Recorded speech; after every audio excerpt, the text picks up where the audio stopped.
Bonjour et bienvenue à tous dans ce nouveau webinaire proposé par Qualitéval Entreprise.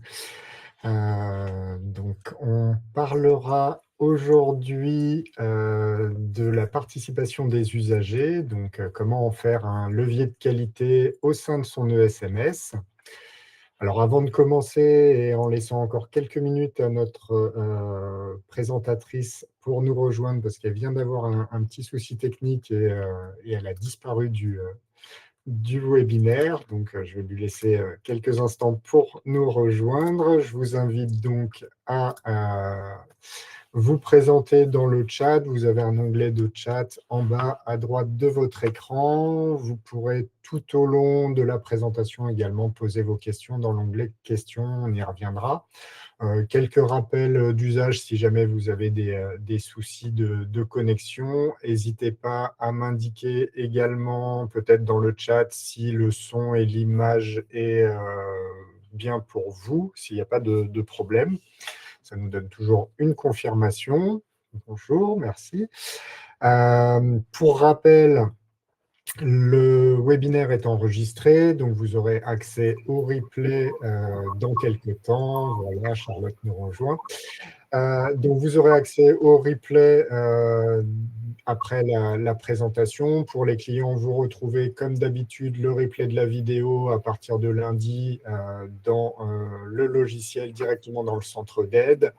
Et le support sera également adressé, je pense, lundi, avec demain qui est férié, à partir de lundi, donc aux différents participants du webinaire. Ne vous inquiétez pas. Et pareil pour les clients, vous le retrouvez dans votre logiciel. Donc, Charlotte, merci de nous avoir rejoints. Je vais te laisser te présenter, puis je reprends la main juste après. Oui, bon, bonjour à tous. Voilà, pour une petite rapide présentation pour ceux qui ne me connaissent pas. Donc, je suis Charlotte Bouget, formatrice chez Qualitéval Formation. J'interviens principalement sur deux axes, toute la partie management de la qualité et de la gestion des risques et aussi sur les formations propres au logiciel Qualitéval. Et du coup, j'ai également une expérience d'évaluatrice en ESSMS, ce qui me permet en fait de pouvoir vous parler avec cette approche concrète terrain, mais aussi avec ce regard à la fois un peu réglementaire. Très bien, parfait.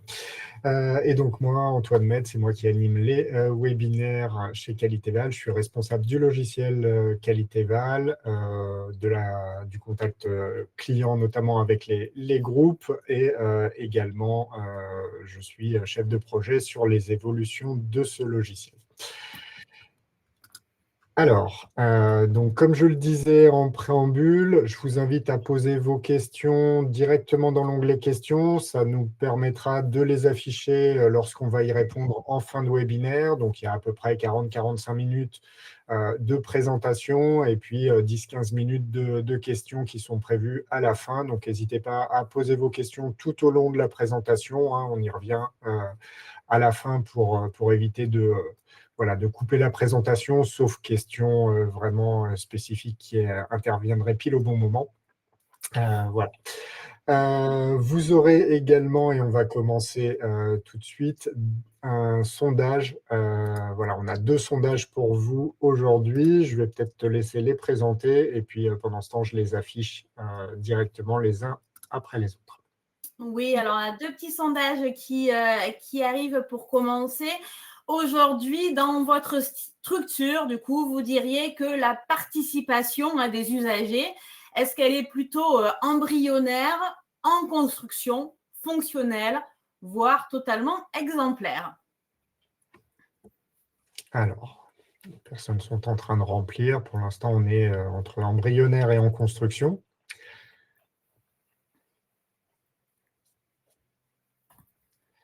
Alors,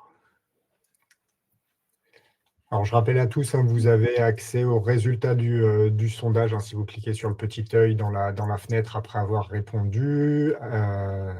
Voilà, on a déjà une quinzaine de réponses. Donc là, on est sur une majorité en construction, 56% en construction, 31% embryonnaire et 13% sur du fonctionnel. Et on n'a pas d'exemple exemplaire pour le moment. Ok, bon, bah, c'est très utile effectivement comme réponse. Ça rejoint un petit peu ce qu'on voit dans les structures et un petit peu ce qu'on imaginait. C'est aussi pour ça qu'on a décidé donc de faire ce webinaire aujourd'hui. Et donc, bah, voilà, pour tous ceux qui sont embryonnaires et en construction notamment, vous allez voir, il y a un deuxième sondage qui arrive par la suite. Pour ceux qui sont fonctionnels aussi, bah, si vous n'avez pas non plus cliqué sur exemplaire, c'est que vous pensez qu'il y a encore des améliorations à faire. Et donc, pour tous ceux, effectivement, sur lesquels vous êtes en train de travailler sur la participation, si vous avez effectivement quand même des très bonnes pratiques dans vos structures en termes de participation, n'hésitez pas à les mettre dans la partie chat pour donner aussi des idées aux autres. Parce que c'est dans l'entraide, effectivement, que naissent les meilleurs projets et les meilleures idées. Et vous allez voir, ça va être le fil rouge de notre webinaire aujourd'hui. Voilà, et puis on pourra les partager à la fin du webinaire si jamais vous avez proposé des exemples dans le chat, donc n'hésitez pas. Sondage suivant que je vais afficher pour tout le monde. Voilà, je vous laisse y répondre. Quelques minutes, je vais te laisser le présenter. Oui. Donc, dans votre structure, quel serait le principal frein à la participation des usagers? On vous a fait un questionnaire à choix unique. Il y en a peut-être plusieurs, mais pour vous, quel serait donc le principal? Est-ce que c'est en termes de communication interne, en termes de moyens disponibles, de manque de temps, de désintérêt des usagers ou d'outils inadaptés?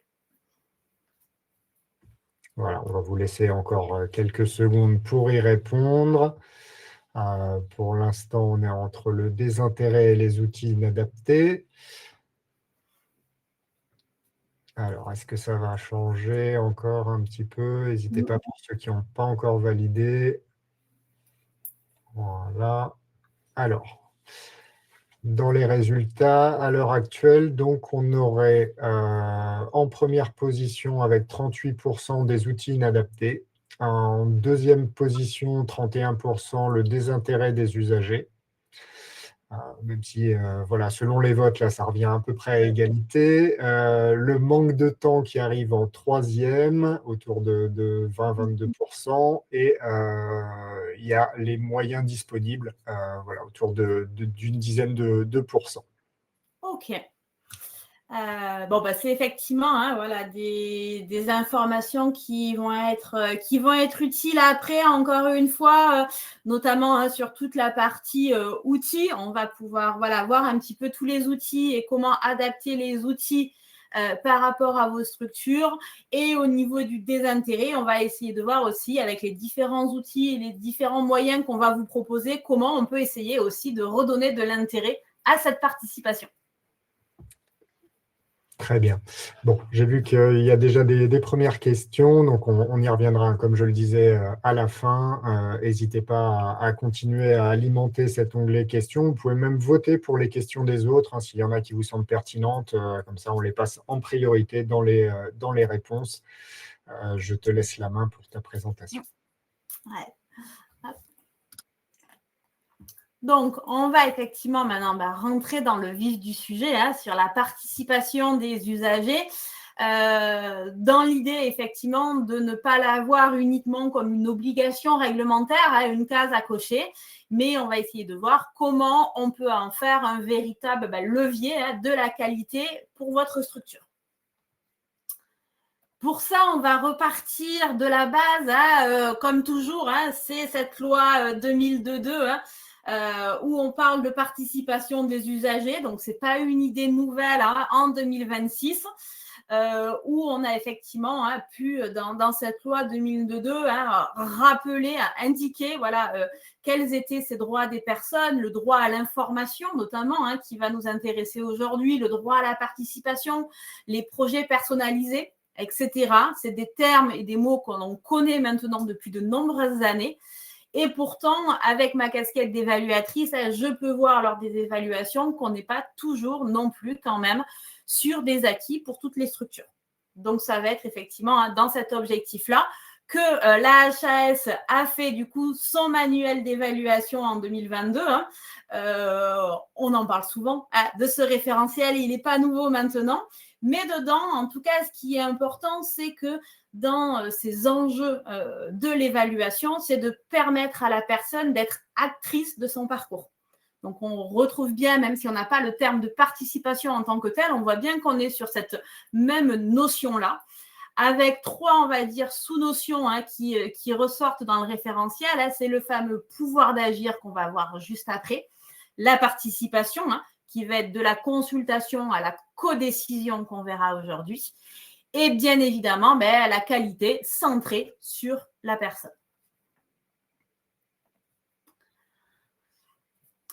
On ne peut pas non plus ne pas vous parler de RBPP, les recommandations des bonnes pratiques professionnelles. Ce sont des outils de référence du quotidien et on a plusieurs RBPP sur la notion de participation qui existe en fonction des structures dans lesquelles vous travaillez. Et on en a notamment une, celle qu'on vous a mis dans le support, une RBPP sur effectivement l'autodétermination et le pouvoir d'agir des personnes. On trouvait que celle-ci effectivement était intéressante pour faire un petit rappel sur le sujet, mais vous en avez d'autres qui existent bien évidemment sur le site de la HAS. Là-dessus, c'est en rappel aussi, parce que c'est des notions donc, qui sont en lien avec la participation, c'est la notion d'autodétermination. Cette notion d'autodétermination, c'est un droit qui a été revendiqué par les personnes concernées elles-mêmes, afin en fait d'être reconnue, respectée en tant que personne à part entière. Là-dessus, on va retrouver des notions clés qui vont être la capacité d'agir, qui vont être faire des choix, prendre des décisions librement. Donc, tout ça, effectivement, c'est ce qui va rentrer dans la partie autodétermination. C'est bien plus complexe que ça, mais déjà, ça permet un petit peu de recentrer les choses. Et on va avoir aussi le pouvoir d'agir qui, lui, va renvoyer finalement à la perception qu'a la propre personne sur le fait qu'elle peut exercer ou non du pouvoir et du contrôle sur sa propre vie. Donc, on voit bien que ces deux notions, elles sont intrinsèquement liées. Pourquoi ? Parce qu'en fait, le pouvoir d'agir, c'est une composante de l'autodétermination. Et ces deux sont en lien très fort, effectivement, avec notre sujet du jour, qui est donc la participation. Voilà, très rapidement sur le cadre réglementaire. Maintenant, un petit peu au niveau du constat. Qu'est-ce qu'on observe concrètement sur le terrain, ce qu'il y a dans vos structures ? Vous le savez mieux que nous, mais voilà, de ce qu'on a habitué à voir, c'est qu'on va avoir une participation très hétérogène. En fonction des structures, en fonction des territoires, en fonction des publics, les écarts, en fait, sont considérables. Certains établissements ont pu développer des pratiques vraiment exemplaires sur le sujet et d'autres en sont encore au balbutiement. C'est un petit peu ce qu'on a pu voir dans le premier sondage. Et donc, par rapport à ça, effectivement, on se rend compte qu'on va avoir des outils qui vont souvent être peu exploités. On va revenir sur les outils. On a des outils souvent qui existent dans les structures, vous l'avez dit, aussi dans le sondage, mais derrière, on n'a pas forcément effectivement de vraie cohérence et d'analyse systématique de ces documents. Un autre point, ça va être aussi qu'on a des données qui sont non croisées. C'est-à-dire que derrière, on analyse les questionnaires, on analyse les éléments dont on parle en CVS, on analyse les plaintes et réclamations, mais on ne récupère pas tout ça pour pouvoir avoir quelque chose de plus global. Et un dernier point qu'on vous répétera tout au long du webinaire, c'est que souvent, hélas aussi, il y a peu de retours aux usagers. Pourtant, effectivement, si on leur demande de participer, il faut après derrière qu'ils puissent avoir un retour. Parce que si derrière, on ne leur fait pas de retour, c'est des personnes qui vont se dire on me demande mon avis, mais finalement, derrière, ça n'a pas d'impact. Alors, avant d'aller un petit peu plus loin, un petit panorama d'outils que vous disposez déjà normalement ou que vous devriez disposer. Il y en a peut-être d'autres qui existent sur lesquels vous allez pouvoir nous les mettre dans le chat. En tout cas, le CVS, pour les structures qui sont soumises à CVS, c'est l'instance représentative des usagers au sein des structures. Donc, c'est vraiment l'outil par excellence, du coup, pour la participation. On y reviendra, bien évidemment. Les groupes d'expression qui sont souvent mis en place dans les structures qui n'ont pas de nécessité d'avoir de CVS, mais qui peuvent quand même être mis en place même quand on a un CVS, où là, on va avoir des échanges collectifs, mais sur des thématiques plus ciblées. Essentiellement, souvent, ce qu'on va avoir, la restauration, l'animation, mais on peut en avoir d'autres aussi. C'est souvent, du coup, ces groupes d'expression sur des sujets beaucoup plus concrets du quotidien. On va avoir également les questionnaires de satisfaction là-dessus. Vous le savez, depuis maintenant aussi de nombreuses années, c'est des choses qu'on vous demande de pouvoir recueillir l'expression des personnes par le biais de questionnaires. C'est intéressant parce que ça nous permet d'avoir un retour beaucoup plus large et aussi anonyme, donc qui nous permet d'avoir aussi des retours parfois un peu différents de ce qu'on pourrait avoir si on était en face à face ou en groupe d'expression. Et ensuite, les 3 autres outils, ça va plutôt être des outils un peu plus individuels, mais qui sont intéressants bien évidemment pour la participation, notamment le projet personnalisé, on y reverra, on aura une slide spécifique par rapport à ça, mais c'est vraiment l'outil par excellence qui permet de répondre aux besoins et aux attentes de la personne accompagnée sur son propre accompagnement. On va avoir les plaintes et réclamations.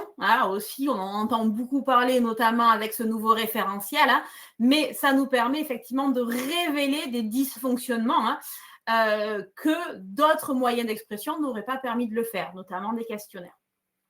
Et enfin, l'accompagné traceur, qui est l'outil qui a été introduit par la HAS, qui permet effectivement d'avoir ce suivi individualisé d'un parcours d'un usager pour évaluer finalement la qualité de son accompagnement, mais surtout la perception qu'a la personne elle-même sur son accompagnement.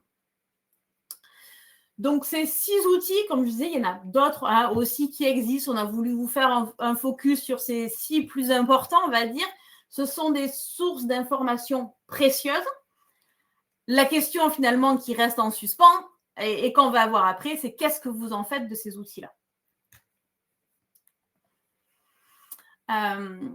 Et donc, par rapport à ça, effectivement, l'idée, c'est de se dire qu'est-ce qu'on propose comme alternative. Ce qu'on vous indique effectivement chez Qualitéval, c'est de se dire on va essayer de sortir d'une vision un petit peu, on va dire, en silo, c'est-à-dire de voir chaque outil indépendamment l'un de l'autre, à passer à un système intégré de participation. Là-dessus, vous allez voir effectivement les 4 étapes qui sont collecter, donc collecter les données de tous vos outils, analyser, donc analyser du coup ces outils-là et surtout les analyser donc de manière croisée, prendre des décisions du coup sur la base de cette analyse et enfin l'amélioration, c'est de mettre en place du coup des améliorations qui vont être visibles, traçables, tout le terme de qualité, et comme on disait tout à l'heure, restituer du coup aux personnes accompagnées. Ce petit graphique, ce n'est pas une révolution, ni dans les outils, ni dans les pensées. C'est, on va dire, notre fameuse route Deming dont on vous parle à chaque webinaire dans cet objectif d'amélioration continue. Là, on est effectivement sur le même principe de l'amélioration continue de la participation des usagers.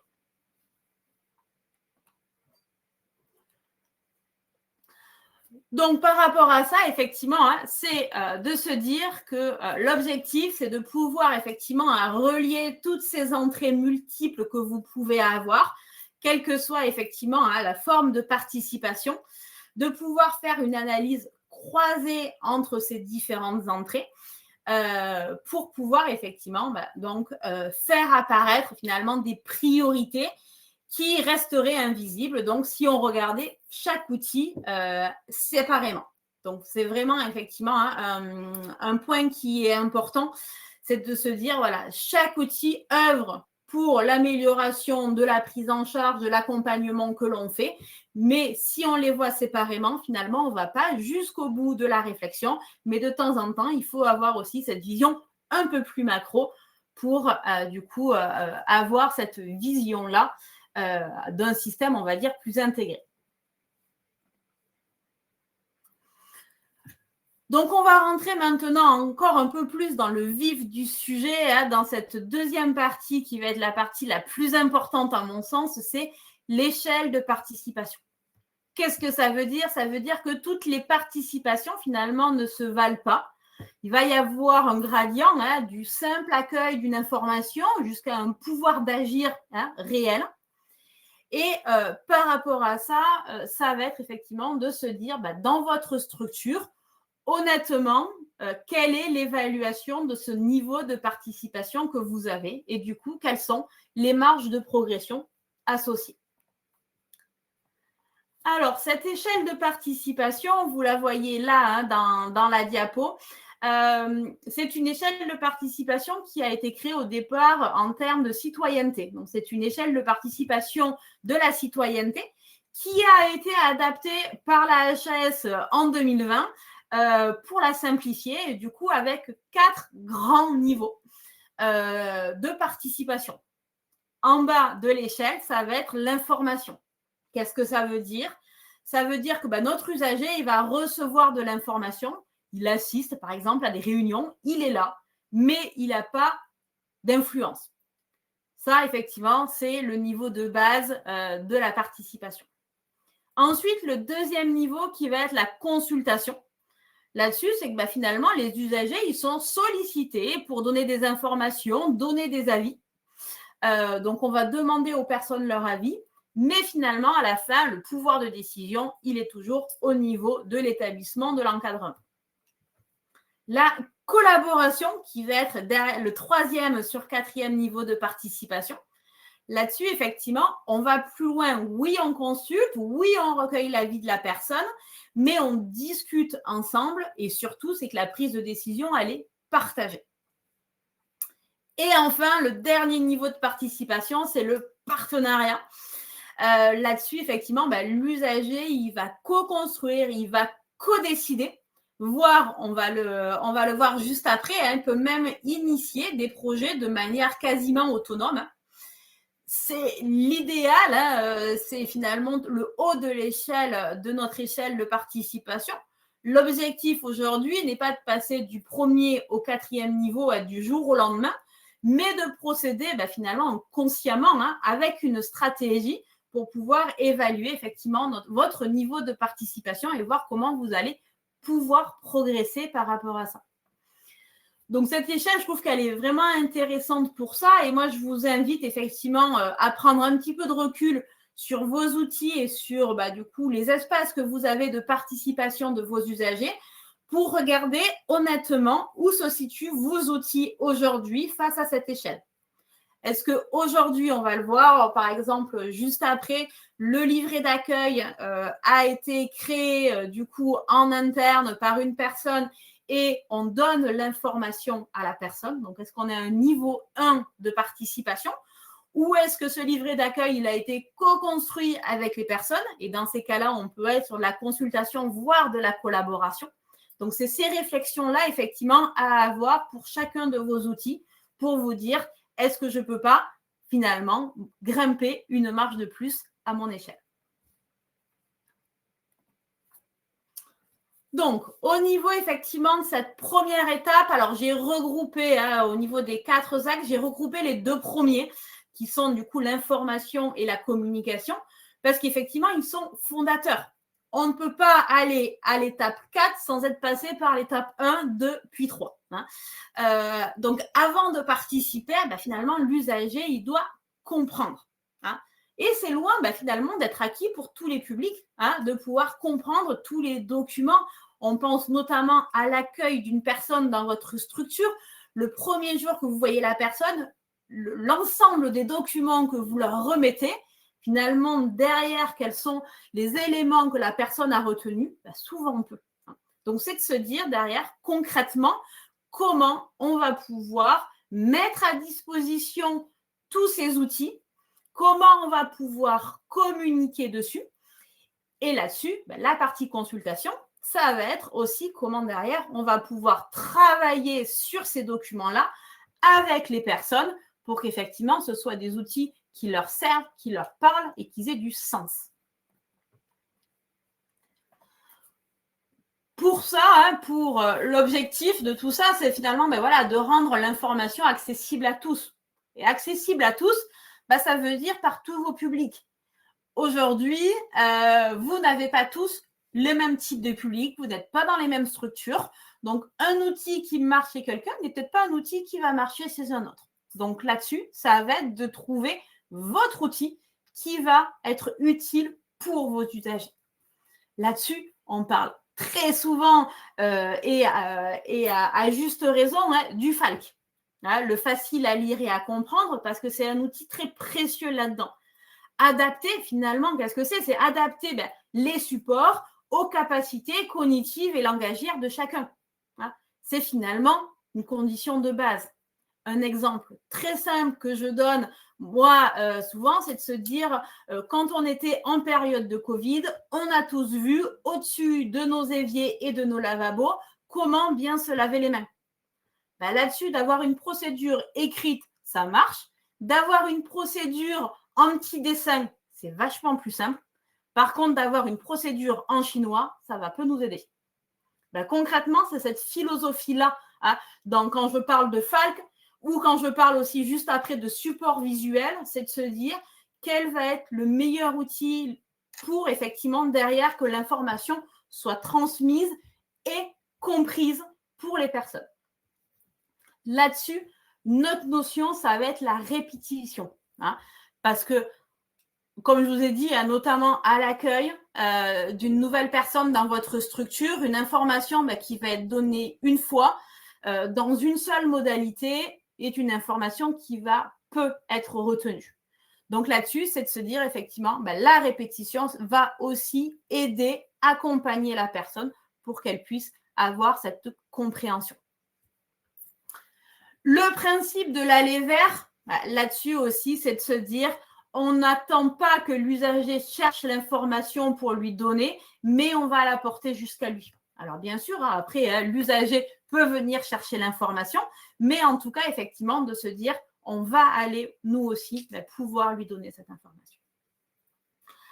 La co-rédaction et la co-validation des documents, c'est effectivement un élément indispensable, notamment, par exemple, si vous faites du FALC, parce que pour pouvoir effectivement apposer le logo FALC sur vos documents, il faut qu'il puisse y avoir une co-rédaction et surtout une co-validation par les usagers. Mais c'est aussi également important pour tout le reste, même si vous n'êtes pas des documents en FALC, même si vous n'avez pas votre petit logo FALC, de pouvoir associer tout le monde. Voilà. Par exemple, si on accueille un public étranger, avoir un livret d'accueil en français, c'est peut-être pas la meilleure idée. Peut-être qu'il faudra un livret d'accueil en français et peut-être un livret d'accueil en d'autres langues. Là-dessus, on a des belles réalisations dans des structures. Moi, j'ai pu voir des livrets d'accueil, par exemple, en bande dessinée, dans des structures qui accueillent des enfants. J'ai pu voir aussi un livret d'accueil qui était filmé, avec notamment la présentation des lieux via un petit film. Donc, il y a 1000 façons de faire, finalement. C'est à vous, de pouvoir, à vous et aux usagers que vous accompagnez, de pouvoir trouver la méthode la plus adaptée. Concrètement, ce qu'on ne veut plus, c'est de pouvoir voir la charte des droits et libertés en caractère 4 affichée à l'accueil des structures, parce que concrètement, ça ne sert à rien, hormis le fait de cocher qu'on l'a, cette charte des droits et libertés. Mais si derrière, elle n'est pas adaptée, au moins déjà en caractère plus lisible, voire potentiellement en FALC, c'est effectivement un outil derrière qui n'aura aucune utilité sur le terrain.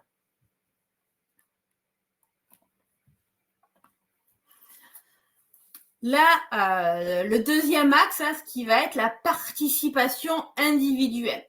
C'est dans cet axe-là, effectivement, que la notion de pouvoir d'agir et d'autodétermination dont on a parlé tout à l'heure va rentrer finalement le plus en compte. Et là-dedans, ça va être effectivement sur différents items, la recherche du consentement, notamment au consentement à l'admission, on va penser, mais aussi au consentement dans tout l'accompagnement. Le projet personnalisé, bien évidemment, c'est le document qui est au cœur de cet axe. Où globalement, dans les structures, dans vos structures, vous avez tous travaillé sur les projets personnalisés, ce n'est pas une nouveauté, mais on va souvent retrouver encore une participation assez hétérogène des usagers dans vraiment le projet personnalisé. C'est pourtant ici, finalement, où le pouvoir d'agir des usagers va être le plus directement mobilisable, parce qu'on va parler de sa vie, de ses choix, de ses objectifs, de ses besoins. Donc, c'est finalement, dans cette participation individuelle, souvent l'élément sur lequel on peut derrière avoir les plus belles réalisations. Les questionnaires de satisfaction, les plaintes et réclamations, la compagnie traceur, ça vient aussi du coup compléter un petit peu tout ce tableau dans la participation individuelle. En rentrant un peu plus dans le détail et notamment sur le projet personnalisé, parce que c'est quand même là-dessus où il y a quand même beaucoup de choses qui vont se jouer, et on le répétera toujours, c'est vraiment d'avoir une co-construction effective. Ça signifie que la personne va travailler, va co-construire son projet avec vous. Ce n'est pas une personne qui est simplement consultée à la fin, une fois que les professionnels entre eux ont réalisé, ont identifié tous les objectifs, c'est effectivement de pouvoir vraiment le co-construire avec lui. Là-dessus, c'est de se dire aussi que la personne, elle peut faire des choix. Et par rapport à ces choix aussi, parce qu'on peut avoir aussi un public qui n'est pas trop à l'aise là-dessus, n'aura pas forcément trop d'éléments à dire, c'est aussi de pouvoir lui proposer des vrais choix finalement. Si on propose à quelqu'un de choisir entre deux options, mais que les deux options lui sont imposées, finalement, on ne parle pas de choix. Donc, il faut effectivement que l'usager puisse sentir que cette décision elle a un impact réel sur l'accompagnement qui va avoir lieu. C'est aussi accepter le droit à l'erreur. L'usager, il peut faire des choix qui ne peuvent ne pas vous sembler optimaux de votre point de vue de professionnel, mais c'est son droit. Donc là-dessus, c'est aussi accepter que l'usager peut se tromper. Et bien évidemment, c'est le soutien à l'expression. C'est de pouvoir, comme on le disait, adapter les modalités d'expression aux capacités des personnes. Si on veut effectivement que le projet personnalisé soit co-construit, il faut pouvoir proposer des modalités pour que cette co-construction ait réellement lieu. Ce qu'on retrouve aussi par exemple dans le secteur du handicap maintenant, c'est potentiellement des projets personnalisés qui vont une fois être co-construits, après mis en FALC pour que la personne puisse avoir accès à un document sur lequel effectivement elle a toute sa compréhension dans les objectifs qui ont été définis. Là-dessus, c'est de se dire finalement, est-ce que vous avez un projet personnalisé qui est présent dans votre structure pour répondre à une obligation, parce que vous devez faire des projets personnalisés? Est-ce que vous avez un projet personnalisé qui est là pour décrire ce que vous faites? Ou est-ce que vous avez un projet personnalisé où la personne vraiment est co-actrice de son accompagnement? Là-dessus, je sais, et j'en ai bien conscience que ce n'est pas toujours évident. Et en évaluation, on retrouve souvent des personnes qui ne se souviennent pas si elles ont un projet personnalisé ou qu'est-ce qu'il y a dans un projet personnalisé. Là-dessus, la personne peut tout à fait ne pas s'en souvenir. Il n'y a pas de problème à ça. Mais par contre, c'est à vous, en tant que structure, de réfléchir, de se questionner. Est-ce que finalement, dans l'ensemble des personnes que vous accueillez, il n'y a que 3, 4, 10 personnes qui ne se souviennent pas? Ou est-ce que c'est généralisé?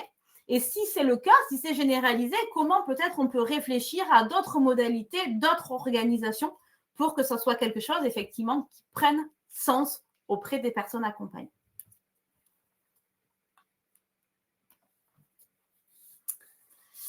Passons du coup maintenant à la participation collective.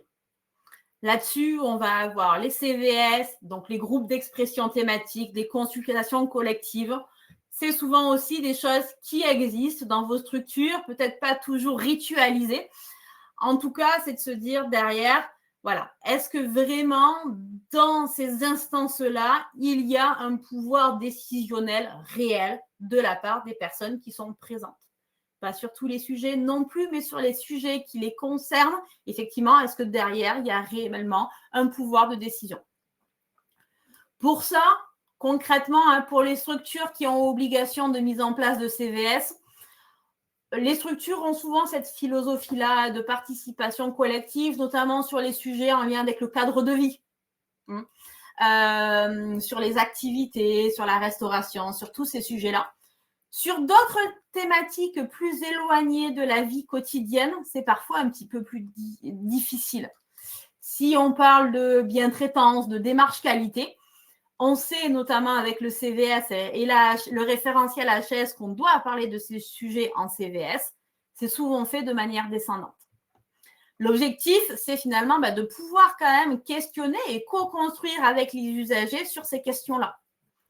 Sur la partie bientraitance, c'est par exemple de pouvoir associer les usagers dans l'élaboration d'une charte de bientraitance. Si vous faites des formations intra sur la bientraitance, c'est aussi potentiellement de pouvoir associer ces représentants du CVS ou d'autres personnes aussi qui pourraient être intéressées.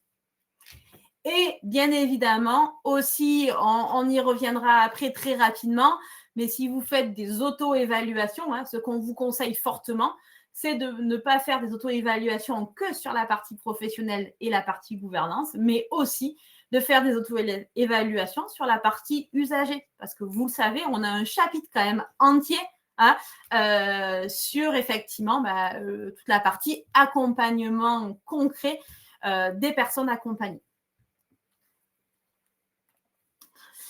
Pour ça, finalement, l'idée, c'est de comment on va essayer de revitaliser tout ce collectif. Ça va être effectivement de pouvoir déjà co-construire l'ordre du jour. Ce n'est pas que les professionnels, que la direction qui décide de l'ordre du jour. On est vraiment aussi sur quelque chose de collectif. Et donc, que ce soit les usagers qui puissent aussi proposer des sujets. Ce ne soit pas que les usagers qui sont présents au CVS ou présents aux différentes instances, mais l'ensemble des usagers si effectivement ils ont des questions à poser. Là-dessus, la deuxième étape, c'est effectivement porter la voix de tous. Pour cela, c'est de se dire comment on peut faire. Ce qui marche bien, c'est quand même de passer notamment par des formations pour les représentants des CVS. C'est des choses effectivement qui sont souvent intéressantes et qui sont plébiscitées par les personnes qui les ont suivies. Pourquoi ? Parce que un représentant formé, c'est un représentant qui comprend son rôle, qui ose prendre la parole et qui va aussi du coup pouvoir défendre une position par rapport à ça. Et donc, dans cet objectif, de renforcer donc la place des personnes dans les instances, c'est de se dire que aussi, vous, en tant que professionnel, c'est de pouvoir créer des conditions d'une parole libre dans ces instances-là, de s'assurer que tout le monde peut s'exprimer, que personne n'est mis à l'écart pour pouvoir exprimer effectivement un ressenti, une insatisfaction ou une satisfaction. Et dernière étape, c'est aussi de restituer ce qui a été dit en réunion. Ce n'est pas parce qu'on a fait un compte-rendu et qu'on a affiché un compte-rendu à l'accueil qu'on se dit que la restitution, elle a été faite.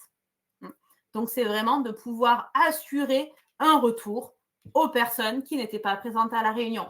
À minima, aux personnes qui ont posé des questions, mais dans l'idéal, à toutes les personnes, parce que du coup, ça va les concerner à un moment donné.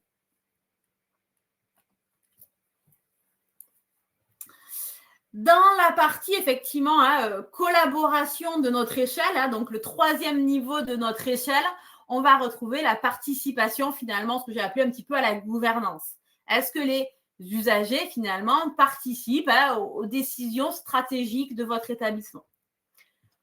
Ça peut prendre plusieurs formes, notamment dans l'association à l'élaboration du projet d'établissement, du projet de service. Ce n'est pas effectivement uniquement de les de les convoquer, de les consulter que pour des questions du quotidien, mais c'est aussi de pouvoir les associer voilà, aux orientations de l'établissement. En exemple, lorsque j'étais à l'époque animatrice en EHPAD, lors de la révision du projet d'établissement, j'avais fait un atelier sur imaginer votre structure du futur. Tout était permis, aucune contrainte de budget pour voir qu'est-ce que les usagers allaient pouvoir dire. Que ça soit pour eux, du coup, dans un futur plus ou moins proche, ou même certains avaient pu se projeter pour dire ça ne sera pas pour nous, ça sera pour les autres. On a pu avoir des demandes assez complexes, mais d'autres beaucoup plus réalistes. Un exemple, j'avais effectivement des usagers qui m'avaient dit quand on fait, nous, nos activités, nos animations, c'est dans la salle de restauration, dans la salle à manger, parce qu'on n'a pas d'autre lieu. Et concrètement, on voudrait un autre lieu dédié aux activités et un lieu dédié finalement au repas. Voilà. Donc, c'est des choses, effectivement, après, des fois, architecturalement, ça peut être difficile à mettre en place, mais vous voyez, on est effectivement derrière sur des envies qui sont quand même réalisables. Là-dessus, ils avaient pu aussi m'indiquer, par exemple, qu'ils voulaient un parcours moteur extérieur plus accessible pour les personnes avec des difficultés de marche et qu'en plus, dans ce parcours moteur, il soit olfactif. Effectivement, le parcours moteur, c'est des choses qu'on voit quand même habituellement. Maintenant, on commence à en voir de plus en plus. Mais par contre, qu'il soit en plus olfactif, c'est quelque chose auquel on n'avait pas pensé. Et du coup, c'était de pouvoir réfléchir derrière quelles fleurs, quelles plantes on va pouvoir proposer pour aussi derrière faire travailler d'autres sens. Donc voilà, il y a des choses effectivement parfois concrètes qui peuvent arriver. L'analyse des plaintes, des réclamations et des événements indésirables en instance, c'est souvent le point noir quand on est soumis à CVS parce que ça fait partie des critères impératifs. L'objectif de tout ça, c'est de se dire que ces événements indésirables ou ces plaintes ne sont pas laissés dans des dossiers individuels, mais sont vraiment traités dans une vision plus macro pour nourrir des décisions. On essaye d'avoir une vision plus globale aux choses. Et enfin, la participation à l'évaluation, alors celle-ci, elle est obligatoire, mais en tout cas aussi la participation à l'auto-évaluation. C'est ce que je vous disais, les usagers sont les premiers finalement experts de leur propre vécu. Et du coup, les ignorer, ça serait une contradiction profonde dans un système où on veut évaluer la qualité d'accompagnement. Et enfin, le dernier niveau qui va être du coup toute la partie entraide et pair aidance, c'est du coup notre dernière étape de notre échelle. C'est finalement l'axe le plus ambitieux, c'est l'aboutissement du pouvoir d'agir. C'est que les usagers deviennent acteurs non seulement de leur propre accompagnement, mais aussi celui des autres. Pour ça, ça va pouvoir se traduire par de l'entraide. Alors, l'entraide, là-dessus, un exemple, le mois dernier, j'ai discuté avec une personne dans une structure qui m'indiquait avoir peur de prendre l'ascenseur seule. Là-dessus, il y a d'autres personnes qui se sont rendues compte de cette difficulté et du coup, maintenant, cette personne, elle est toujours accompagnée par d'autres usagers. Donc, cette entraide, elle est souvent naturelle, spontanée entre personnes. En tant que professionnel, votre rôle, c'est de pouvoir encourager cette entraide sans l'imposer non plus et en la structurant. Parce que parfois, derrière, c'est l'idée de se dire qu'une personne n'accompagne pas une autre personne incontinente aux toilettes. Bien évidemment. Donc, c'est de se dire, oui, l'entraide est tout à fait possible. Derrière, parfois, effectivement, il faut structurer les choses. Mais en tout cas, c'est de se dire, c'est quelque chose de naturel que vous encouragez. Une autre notion où là, vous allez avoir un rôle plus important à jouer, c'est la pair aidance. La pair aidance, qu'est-ce que c'est? On a un critère aussi exprès dans le référentiel par rapport à ce sujet qui est souvent difficile aussi pour les structures, mais c'est le fait de s'appuyer sur son propre vécu pour soutenir, accompagner l'autre. Par exemple, en structure handicap, en EANM, j'ai pu voir du coup un jeune qui venait de passer son permis. Et du coup, la structure avait fait comme une petite réunion, un petit groupe d'expression où la personne pouvait expliquer aux autres comment il avait fait, quelles avaient été les étapes, qu'est-ce qui avait été difficile pour lui et qu'est-ce qui avait été un petit peu plus facile. Finalement, la paire aidante, c'est ça, c'est de s'appuyer sur son propre vécu pour accompagner les autres. Et enfin, dans cette partie-là, la dernière étape, ça serait aussi des projets portés par les usagers eux-mêmes. Ça serait des initiatives qu'ils initient, qu'ils pilotent, où vous, en tant que professionnel, vous n'êtes là que pour soutenir et accompagner. Tous les établissements ne sont pas prêts pour ce niveau-là, et ce n'est pas grave non plus. On a dit, c'est une échelle, donc on le fait étape par étape. L'objectif, ce qui est important, c'est d'en avoir conscience comme un horizon possible. C'est tout l'objectif de la démarche qualité, l'amélioration continue. Aujourd'hui, on en est peut-être qu'à l'échelle numéro 1. Demain, on en sera à la 2. Dans un an, on en sera à la 3. Et potentiellement, on en sera à la 4 dans quelques années. Donc, c'est toute la philosophie, effectivement, dont, effectivement, je voulais vous parler aujourd'hui. Une dernière petite diapo et après, on pourra prendre vos questions pour un petit peu récapituler déjà ce qu'on a dit, pour du coup arriver à une participation effective. Il va falloir relier ces différents outils qui existent, les analyser, impliquer les usagers dès le départ, co-décider au niveau de ces outils et enfin, et toujours, créer un feedback visible. Ce n'est pas une liste de cases à cocher, c'est un système entier qui va se renforcer lui-même finalement quand tous ces éléments vont être activés. Et on va du coup maintenant pouvoir passer aux questions. Alors, bon, il y a peu de questions pour le moment, donc je vous invite tous à les ajouter dans la partie questions pour qu'on puisse y répondre. Premièrement, je vais te remercier pour tous les exemples que tu as pu nous donner. C'est vrai que c'est assez intéressant ce partage d'expérience, ça permet de fixer les idées et puis voilà, effectivement de donner peut-être des idées aussi aux uns ou aux autres pour mettre en place, parce que ce sujet est voilà, très, très large aujourd'hui. Alors, une des remarques qu'on a eues dans le chat avant d'attaquer les réponses, c'était effectivement que les personnes aimeraient mettre en place des groupes de parole, mais qu'ils n'en avaient pas toujours le temps. Donc voilà, je ne sais pas si voilà, il y a des astuces, si on peut trouver des idées pour essayer de se forcer à mettre en place ce genre de choses, des rituels ou autres. Je ne sais pas si tu as des suggestions à ce niveau-là, et puis après j'aborderai les questions. Là-dessus, c'est de réfléchir effectivement quand même. Je comprends effectivement cette notion de difficulté de réunir du monde, etc. Alors, je ne sais pas dans cette structure-là comment c'est fait, mais dans les structures qui ont un CVS, on a cette obligation-là. Donc, c'est de se dire, même si on n'est pas soumis à CVS, c'est de se dire qu'on s'impose ce rythme-là. Le CVS, c'est 3 fois par an. Ce n'est pas non plus tous les mois. Donc, c'est des choses quand même qui sont réalisables à partir du moment où on l'a planifié. Là-dessus, moi, à mon sens, ce qui est le plus important, c'est dans cette planification. C'est de se dire, on est en début d'année, on planifie les différentes étapes. Et on sait qu'on doit réaliser 3 CVS par an.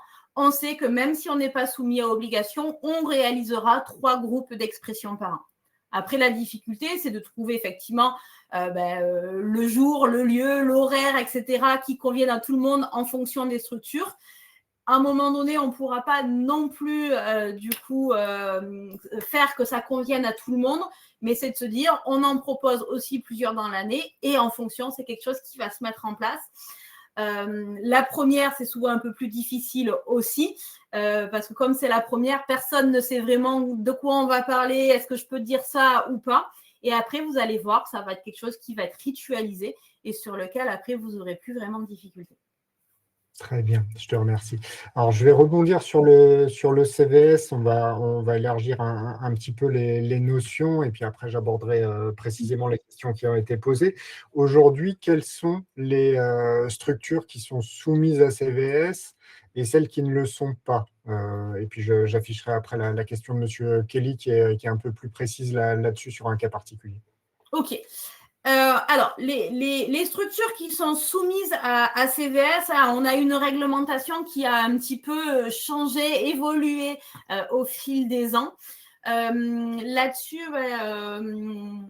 le temps après que tu me poses l'autre question, je mettrai en lien notamment un document que nous a fait la HAS en 2024, que j'ai sous les yeux, qui est une fiche pratique, une précision réglementaire sur l'obligation de mise en place d'un CVS.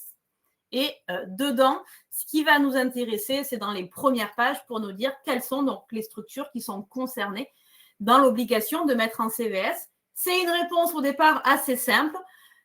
Sont concernés tous les ESSMS qui proposent un hébergement ou un accueil de jour continu dans leur modalité d'accompagnement, et ce, indépendamment du champ d'intervention de la structure.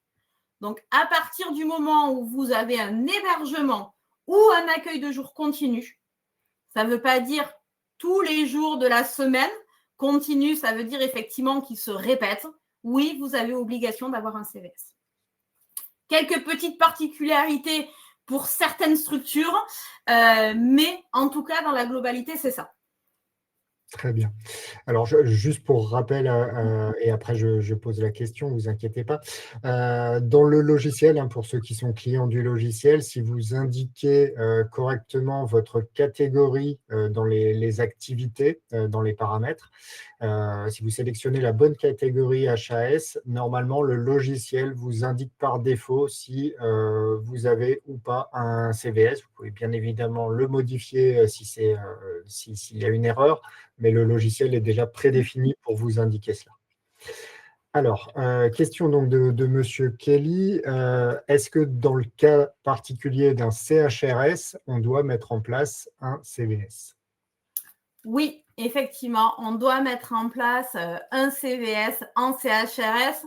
C'est effectivement notamment cette précision méthodologique de la HAS qui nous l'a bien rappelé. Ça en fait partie, dans les exemples, c'est cité en tant que tel, vraiment, comme quoi les CHRS doivent avoir un CVS. Une petite particularité pour les CVS, pour les CHRS ou autres structures qui accueilleraient majoritairement des personnes non françaises, allophones. Dans ces cas-là, effectivement, on peut ne pas avoir de CVS, mais sinon, dans la grande majorité des cas, oui, CHRS, vous devez avoir un CVS. Très bien, je te remercie. Alors après, on va passer à deux questions posées par Madame Caléja. Donc, la première, c'était à qui s'adresse ce webinaire? Elle s'interrogeait, est-ce que c'est aux professionnels des établissements ou aux bénévoles du CVS? En gros, est-ce que la vidéo du replay, je peux la partager avec les membres du CVS ou pas? Voilà, quelle est ta position? Alors, là-dessus, pour moi, cette vidéo, elle peut s'adresser à toutes ces personnes-là. Pourquoi? Parce que finalement, on est sur le thème de la participation. On se rend compte que la participation ne peut se faire qu'avec les usagers. Donc là-dessus, bien évidemment, si ce support peut vous servir à élargir la discussion, profitez-en et au contraire, avec grand plaisir. Vous avez vu un petit peu les différents outils, c'est de se dire, en tant que professionnel, comment je vais pouvoir associer, ou en tant que bénévole du CVS, comment je vais pouvoir, du coup, aller questionner ou solliciter sur ces outils, comment ils sont mis en place dans la structure. Donc là-dessus, effectivement, j'espère en tout cas que ce webinaire peut répondre aux deux. C'était dans tout cet objectif-là qu'il a été fait, en tout cas. Parfait, même si effectivement aujourd'hui, c'est surtout des professionnels qui participent. Alors, deuxième question donc de la même personne. Quel serait le rôle des représentants des familles en CVS pour accompagner l'établissement dans l'intérêt et dans la mise en œuvre des pratiques que tu as suggérées? Alors, à mon sens, effectivement, les représentants des familles ont tout leur intérêt et toute leur vision des choses aussi, une vision différente des professionnels terrain, une vision différente aussi des usagers, des personnes accompagnées. Donc, ça permet effectivement d'avoir trois regards différents qui vont se confronter. Et donc là-dessus, à mon sens, c'est uniquement l'ensemble de ces trois qui vont permettre derrière d'avoir le meilleur outil pour répondre effectivement aux besoins. Donc, oui, il y a un rôle au niveau des représentants, au niveau des représentants des familles. C'est potentiellement pas vous qui allez au départ créer les documents. On a vu dans les différentes étapes de l'échelle. Par contre, vous allez être informé, vous allez être consulté. Vous parlez du CVS, en CVS, on doit parler des règles de vie collective. Donc, le livret d'accueil, le règlement de fonctionnement, le projet d'établissement, c'est des sujets normalement auxquels vous devez obligatoirement être informé, déjà, consulter aussi. Et après, c'est de se dire, il nous reste encore 2 étapes dans cette échelle de participation. Comment derrière, on va pouvoir aussi apporter, en tant que représentant des familles, notre vision des choses. Très bien, je te remercie. Alors, bon, on a passé toutes les questions qui avaient été posées. Si jamais vous en avez d'autres, n'hésitez pas à nous les faire passer par mail, même après le webinaire, on essaiera d'y répondre. Je te laisse poursuivre sur ta conclusion.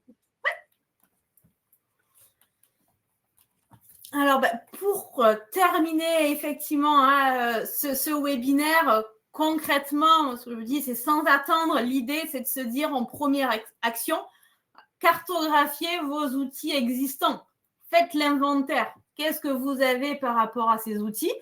Listez-les. Et pour chacun, posez-vous cette question.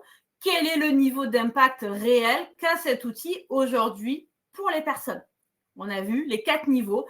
Cet outil, à quel niveau on en est? Deuxième étape, identifier des priorités. Ne cherchez pas à tout transformer en même temps. Choisissez un axe, un outil, une pratique, peu importe, mais sur laquelle vous allez agir en premier. Donc, ça va permettre effectivement d'avancer doucement sur le sujet. Il y a une phrase qu'on dit, le mieux est l'ennemi du bien. Donc, voilà, là-dessus, c'est vraiment un point, je trouve, important. Bien évidemment, on est sur la notion de participation.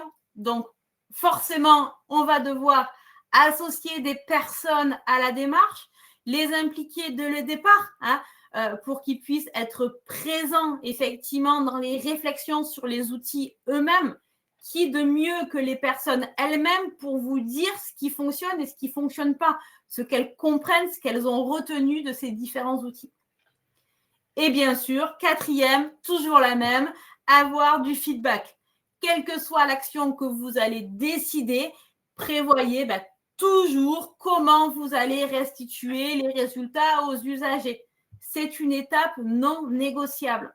On voit trop souvent des questionnaires de satisfaction qui sont faits sans aucun plan d'action inscrit derrière, sur lesquels derrière, il y a des actions souvent qui sont mises en place et heureusement, mais qu'on ne retrouvera pas et auxquelles les usagers n'auront pas connaissance.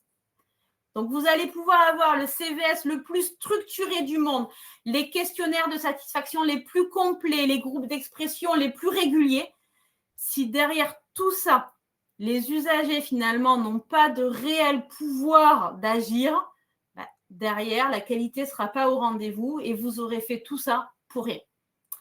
Donc, c'est vraiment la conviction que l'on a chez QualitéVal. C'est tout ce qu'on a essayé de vous dire aujourd'hui dans ce webinaire. Merci à vous tous du coup pour votre présence. J'espère que ça vous a éclairé et que du coup, cette participation qui était embryonnaire ou en construction va se développer au fil des mois dans vos structures. Merci. Je te remercie. Alors, prochain webinaire, si vous voulez le noter dans vos tablettes, alors ce sera un webinaire exceptionnellement réservé uniquement aux clients du logiciel puisqu'on parlera des avancées fonctionnelles. Donc, toutes les nouveautés que vous avez vues ou que vous avez ratées depuis le début d'année, on va dire depuis les 6 derniers mois, puisqu'il y a eu pas mal de choses qui ont évolué dans le logiciel, dans les différents modules. Donc, j'aurai le plaisir de vous présenter tout ça le mois prochain. Donc, n'hésitez pas à vous inscrire à partir du début de semaine prochaine. Comme d'habitude, les inscriptions directement depuis le centre d'aide du logiciel. On balayera tout ça et on fera un focus un petit peu particulier sur la partie documents et notamment pour les groupes, puisqu'il y a des évolutions dans l'outil qui leur est dédié.